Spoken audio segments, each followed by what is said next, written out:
All right, hello, I'm here to present Blue Power Synergy. We focus on renewable synergies, so we do energy production and clean water.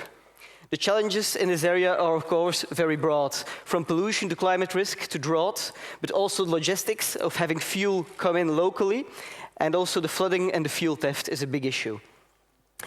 So our solution is actually a 40-foot renewable, fully independent energy facility that is also clean water. So like I say, synergy. So we generate energy from wind and solar, but we also store the energy on board, and we have a clean water facility.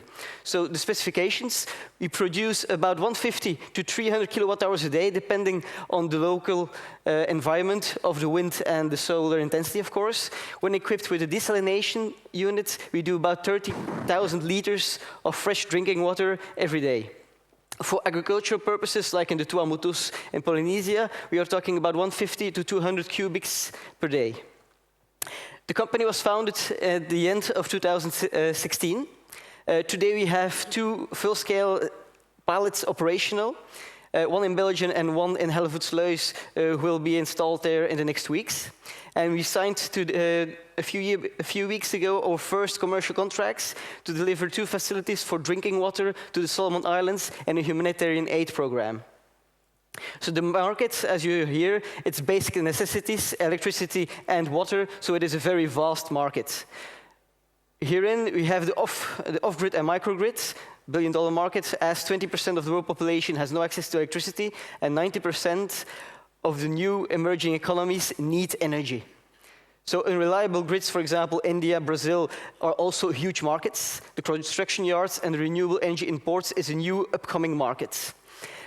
To put a bit into perspective, around 10,000 islands today in the world are reliant on fossil fuels, sometimes over 90%. The clean water market is, of course, again, a huge market. Water treatment companies, off-grid microgrids, NGOs, aid organizations, governments, emergency response teams in the field need safe water supply, military logistics like humanitarian military like in New Zealand, and as a backup system. Our business model for the first years, as we are still scaling up, it is the sale of units to private businesses, NGOs, and governments. But we want recurring businesses, so we want to sell the electricity and energy from own units in the next years, do leasing, renting, and energy brokerage. Also, for recurring income, you have the maintenance contracts. And in the next 5 years, we want to scale up to our first megawatt power plant. We want also to keep ahead of emerging competitors by continuously innovating, adding wave energy and tidal. Our 2 first pilots are also pontoon-based, so floating. Also, the project that we have in Solomon Islands is also a floating platform. The technology is patented, both design and technical. The team is an engineering team today.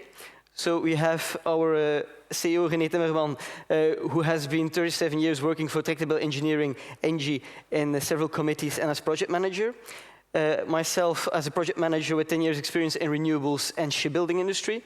We also have a project engineer that is a master in food processing industry, and we have an entrepreneur on board who has been doing business for over 40 years.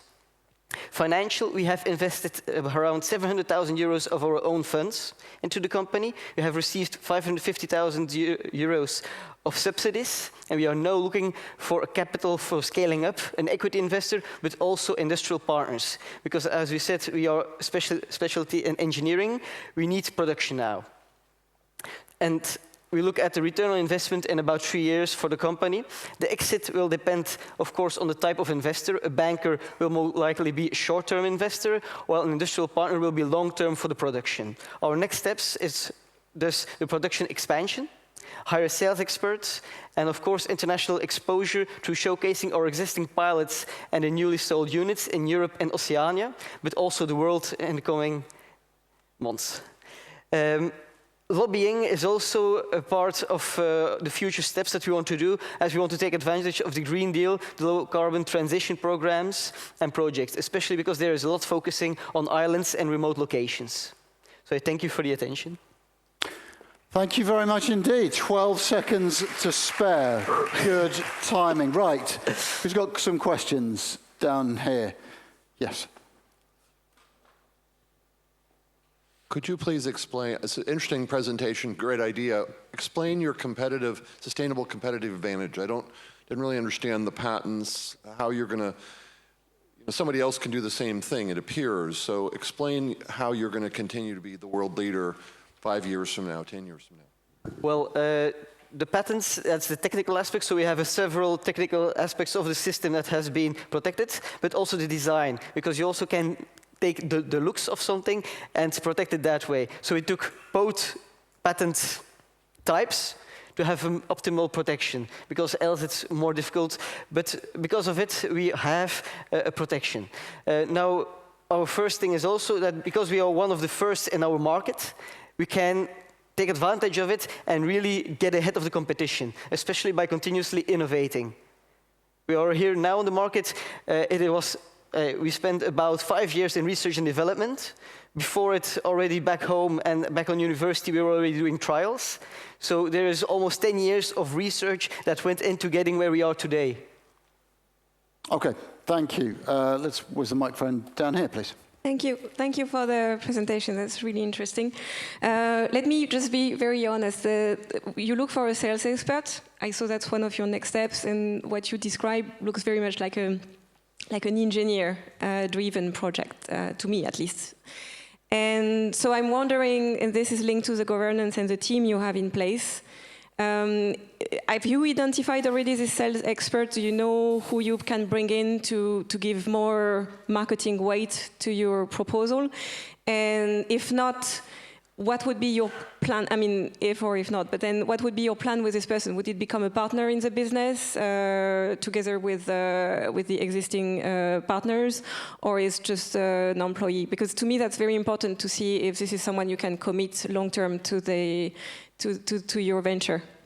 Well, this is one of the things that we have to see. We are still looking for our commercial experts.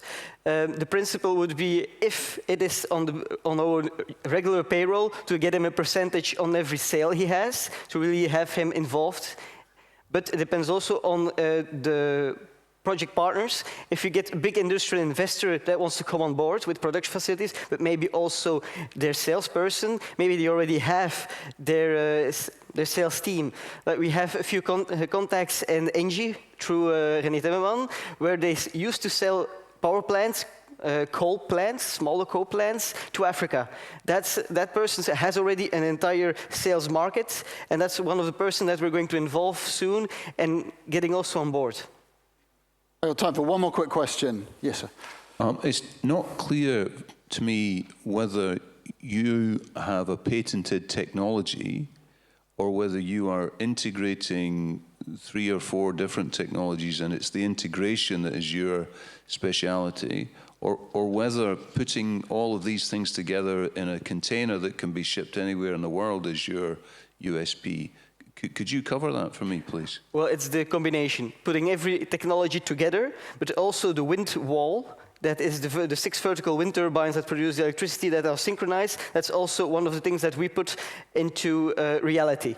It used to be a design that was purely academical, and it took us a few years to get it operational and get it to its commercial purposes. So that is one of our inventions that we have a patent on. And we also patented the entire entity of the container, and also on the design of the solar panels being the 96 square meters surface.